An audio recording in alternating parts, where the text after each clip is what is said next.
topografia, feição, cavidade, croquis 2C, 4C, o que a gente faz com isso? Então é o seguinte, existem duas situações. Existem as cavidades que vão ser classificadas como feições, né? Que nesse caso seriam as cavidades menores de 1,70 m e outras que atendem a alguns parâmetros exigidos lá na AIS.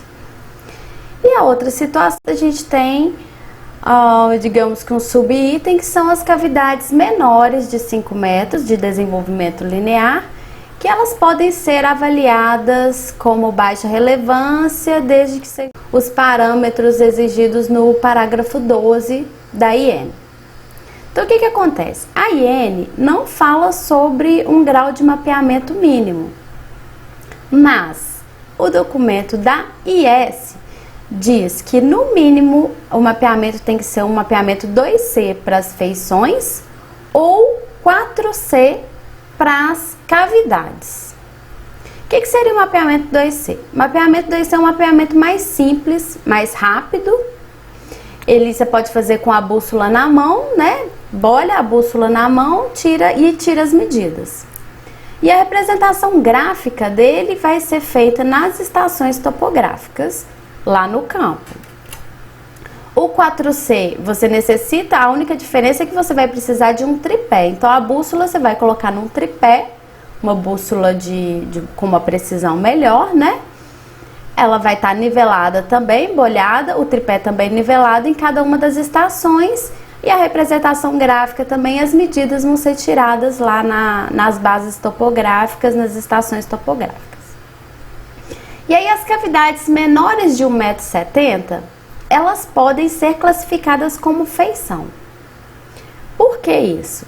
Porque cavidade é todo espaço subterrâneo penetrável pelo ser humano. E teve um estudo, né, do IBGE, que no Brasil a média de altura do brasileiro é de 1,70 m.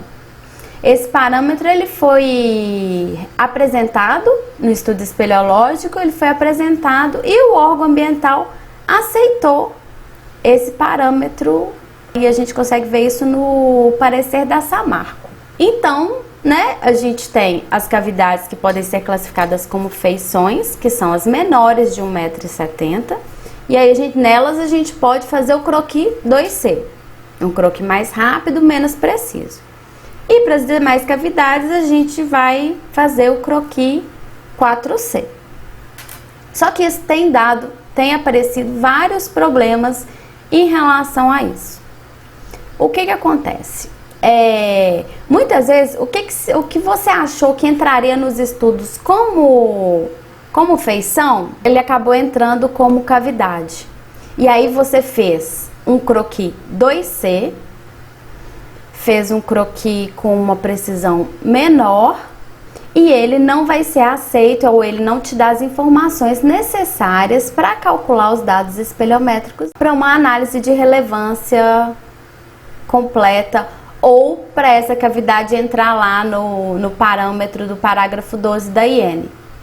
Então, quando a gente faz um croquis 2C, pode ser necessário que depois de uma análise lá do órgão ambiental, alguma coisa do tipo, pode ser necessário que você volte a campo para poder refazer esse croquis. Porque, igual a gente viu lá na IN, cavidade tem que ser o croquis 4C. Por que tem que ser o croquis 4C? Porque o croquis 4C ele é mais confiável. As informações são mais confiáveis. E aí a gente consegue ter uma espelhometria também mais confiável, né? Então, por exemplo, uma cavidade lá de 2,50 metros. Você fez um croquis 2C considerando que ela seria classificada como feição. Porém, ela vai ter que entrar no estudo de análise de relevância, ela vai ter que ser classificada como cavidade.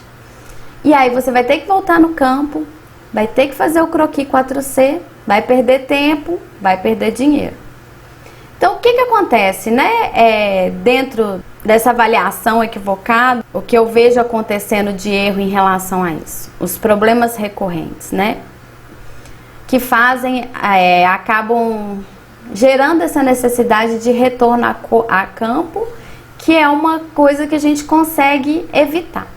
Então, por exemplo, a interpretação equivocada do ponto zero. A equipe de campo, ela consegue visualizar aquilo no campo, mas a gente precisa representar isso também no croquis na hora da digitalização, porque essas informações, elas são tiradas de algum lugar e o pessoal precisa saber e ter essa memória de cálculo. Então, muitas vezes, lá no campo, a gente não consegue traçar uma linha, um polígono fechado, né? Para poder fechar aquela entrada e falar, não, aqui tem teto, parede dos dois lados e chão. E essa interpretação equivocada do ponto zero, ela pode atrapalhar um pouco nessa questão dos cálculos espelhométricos e também nessa questão de avaliação. É menor é menor que 1,70, é maior, ou essa caverna aqui deu menos de 5 metros, né? Que a gente tem também esse parâmetro de corte, né? A gente tem, ela deu menos de 5 metros, aí chega no escritório, não. O DL dela aqui tá dando 6 metros. O pH tá dando 6 metros, tá dando 5 metros, então o DL ou ele é igual ao pH ou ele é maior, não tem como ele ser menor, né? Porque o desenvolvimento linear é uma medida, é a medida real, ela leva em consideração os desníveis. Então nunca o DL vai ser menor do que a projeção horizontal.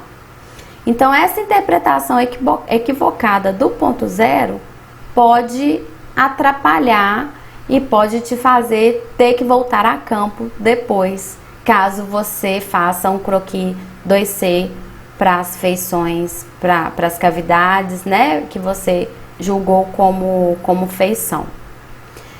A gente recebe também muitos croquis sem as informações básicas. O pessoal acha que vai entrar como feição e aí faz o croquis, não coleta os dados na planilha topográfica, não faz um perfil, não tem um corte da entrada, e aí essa cavidade vai entrar como caverna mesmo e a gente não tem parâmetro nenhum, não tem nenhuma informação para calcular o DL ou para calcular o desnível dela.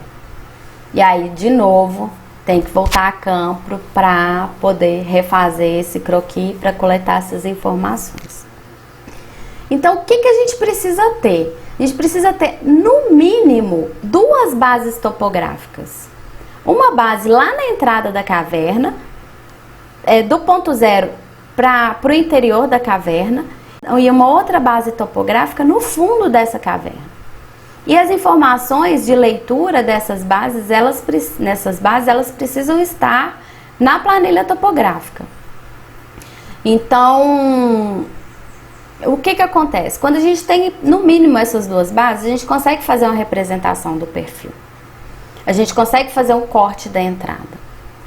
E aí a gente não vai perder esse mapa, perder essas informações e para ter que voltar a campo. A gente consegue fazer essa leitura, a gente consegue calcular o desnível da caverna, a gente consegue calcular o DL dela.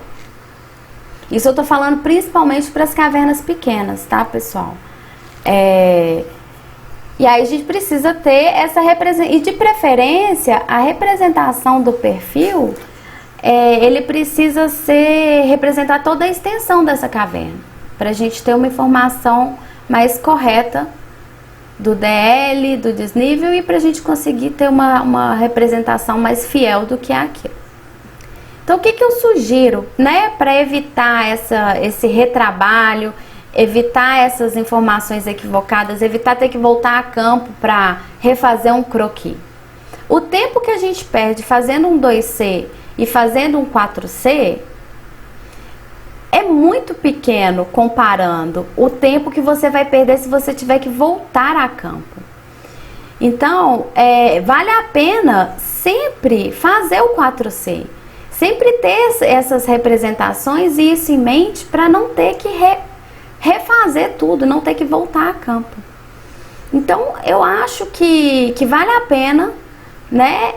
Eu acho não, eu tenho certeza que vale a pena fazer o croquis 4C para todas as cavidades que você está fazendo um estudo que você pretende fazer um estudo de análise de relevância, inclusive aquelas que você julga que poderiam ser feições, a não ser que seja, sei lá, de 1 metro, né? Se eu bater o trem lá, não, tem 1 metro de DL, aí tudo bem.